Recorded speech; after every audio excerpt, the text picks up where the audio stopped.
Saludamos con enorme gusto y le damos la bienvenida a este espacio al doctor Armando Zacarías, quien hoy nos va a hablar de un tema interesante en el tema de la corrupción. Bueno, pues no son actos exclusivos del PRI. ¿Cómo está, doctor? Bienvenido. Muy buenas tardes, Josefina y José Ángel, con el gusto de saludarles y hacer extensivo el saludo a la amable audiencia del Sistema Universitario de Radio y Televisión.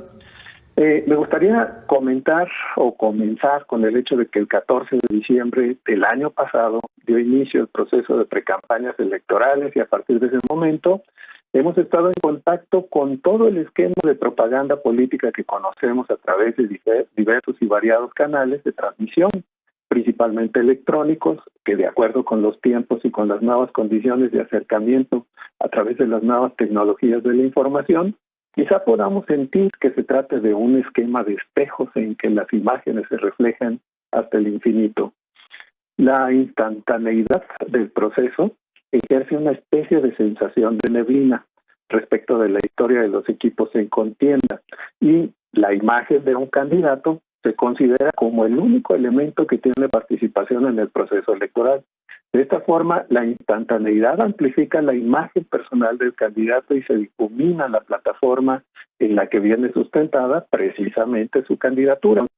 Diferentes acusaciones se han lanzado los partidos respecto a la forma de dirigirse a espacios de aguda pobreza en nuestro país, en los que la compra de votos no tiene que ver con plataformas ideológicas, sino con llanamente la compra del mejor proveedor para intercambiar por despensas, vales o materiales de construcción el voto de los ciudadanos, que paradójicamente, respecto de las promesas de transformación integral de un país, parece que este no incluye a estos sectores de votantes.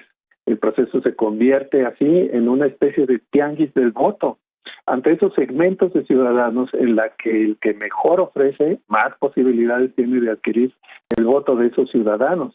El recuerdo, que ahora parece lejano y solamente ha pasado un año del proceso electoral del Estado de México, nos recuerda la intervención de este esquema por parte de todos los partidos.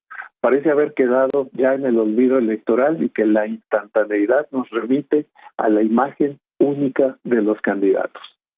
En el intercambio de acusaciones entre los candidatos presidenciales en los 3 debates que se desarrollaron en Ciudad de México, Tijuana y Mérida, destaca particularmente el hilo conductor en señalar acciones de corrupción entre todos, con acusaciones de fraudes millonarios, de los que de algunos había algún tipo de conocimiento público, pero súbitamente hubo algunas precisiones que veían la luz pública por primera vez.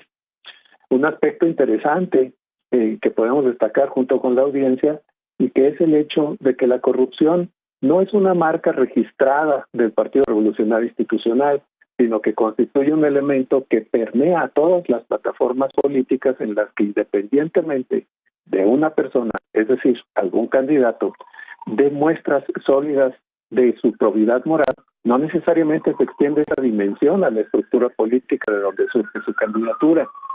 Existe una extraña concepción de que desde la globalización y los nuevos esquemas de transparencia se transformaron los viejos esquemas de transacción que se realizaban en otros tiempos, que hay que recordarlo, hasta el año 2000 eran actividades prácticamente hegemónicas, pero no exclusivas del Partido Revolucionario Institucional.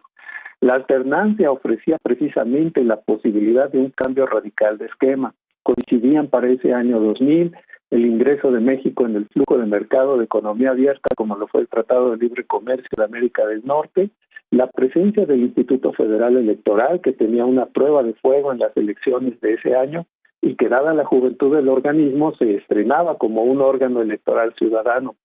Por otra parte, el Consejo Nacional de los Derechos Humanos se sumaba a esta nueva categoría de transparencia ciudadana, que contribuían en ese momento a presentar una serie de alternativas de transformación y cambio que se parecen mucho, curiosamente, a algunos de los postulados actuales de candidatos, pero que no cuentan la historia adyacente que se requiere para entender el significado de estas consignas. Los esquemas de negociación en el ámbito de la política y entre pares políticos tuvo a partir de ese momento una nueva dimensión en la época de la transparencia. Así, el tráfico de influencias tuvo una considerable ampliación hacia otros actores que no estaban contemplados y se desarrollaron las negociaciones como si se tratase de transacciones comerciales. Como lo señala la periodista San Juana Martínez, el caso es obtener beneficios, rendimientos económicos. Políticos de todos los colores hacen negocios a través de sus puestos, tal vez por eso ellos no se sienten ni se perciben a sí mismos como corruptos o delincuentes.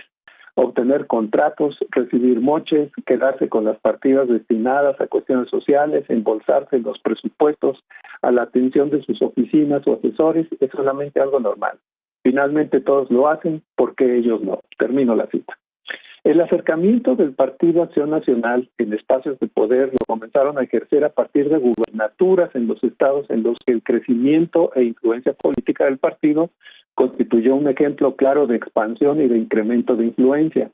En Baja California, primer estado donde el PAN llegó al poder en 1989, posteriormente Guanajuato en 1991, designando como mandatario interino a Carlos Medina Plasencia.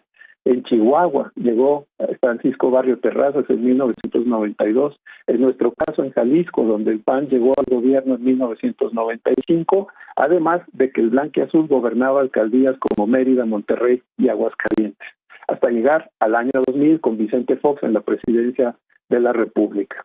El desencanto por el ejercicio de transición contaba, y yo creo que la audiencia de este programa lo recordará, el escándalo de las toallas en Los Pinos en el año 2001, con sobreprecios que provocaron un escándalo mediático que cuestionaba la legitimidad de las acciones que se llevaban a cabo en Los Pinos precisamente luego de las proclamas con las que llegó el presidente a sus funciones. La denominada Ley Televisa y la no intervención en las concesiones televisivas que repetían una frase que utilizó 2 veces el presidente Fox, el famoso ¿y yo por qué?, a los damnificados de Cancún que le pedían ayuda y que repitió cuando se le preguntó si no pensaba intervenir para castigar a Ricardo Salinas Pliego luego de que este envió un equipo a ocupar las instalaciones de Canal 40. Habría que sumar el concierto de la Fundación Vamos México en un recinto exclusivo de museo, como lo fue el Castillo de Chapultepec, y que generó a instancias de la esposa del presidente en medio de una compleja polémica respecto al papel del presidente y de su familia en un contexto republicano. Habría que añadir en ese entorno familiar a los hermanos Agún Briviesca como ejemplos que vale la pena recordar. El caso Odebrecht tiene implicaciones tanto para las administraciones panista y priista, que hasta el momento, a diferencia del continente americano, que ha generado diferentes líneas jurídicas y judiciales de acción, en nuestro país se sigue estudiando el expediente. En 2004, el caso René Bejarano, cambiando de color, constituyó una de las imágenes emblemáticas de prácticas ocultas de financiamiento de campañas políticas. Habría que agregar que sobre este mismo tema fue igualmente captado en similar procedimiento y ante el mismo empresario argentino-mexicano Carlos Ahumada, el funcionario del PRD, Carlos Imaz. De igual forma, se documentaron los viajes del secretario de Finanzas del gobierno del Distrito Federal entre 2002 a 2004 en el Hotel Bellagio de Las Vegas, haciendo apuestas con recursos públicos del gobierno presidido en ese momento por el actual candidato de la coalición Juntos Haremos Historia. Por otra parte, dentro de la línea de colaboradores importantes del mismo candidato, el delegado de Cuauhtémoc en la Ciudad de México, Ricardo Monreal, fue señalado por dar contratos millonarios a los amigos de su hija. De acuerdo con una investigación de Mexicanos contra la Corrupción e Impunidad, Monreal dio 16 contratos, 11 de ellos por adjudicación directa, con valor de 27 millones de pesos, para proveer a la delegación de materiales como papelería y lonas o insumos de plomería y ferretería. Monreal se defendió aludiendo a una presunta campaña millonaria en su contra para someterlo y doblegarlo, encabezada por el empresario Claudio X González, a quien acusó de obtener ganancias millonarias a costa de organizaciones civiles. Y concluiríamos este muy brevísimo y somero recuento con el caso más reciente de ligas, como lo fue el caso de Eva Cadena. El próximo 27 de junio concluyen las campañas electorales. Del 28 de junio al 1 de julio tendrá lugar lo que se conoce como veda electoral. Durante este periodo, ningún candidato puede pedir el voto. Además, se prohíbe a los medios difundir propaganda o mediciones de encuestas. Este es un valioso tiempo para analizar con calma las candidaturas y las composiciones de los diferentes órganos de gobierno que vamos a votar. De esta forma, Josefina y José Ángel, no me resta sino agradecerles este espacio y enviar un cálido saludo a la amable audiencia del Sistema Universitario de Radio y Televisión. Buenas tardes. Muy buenas tardes, maestro.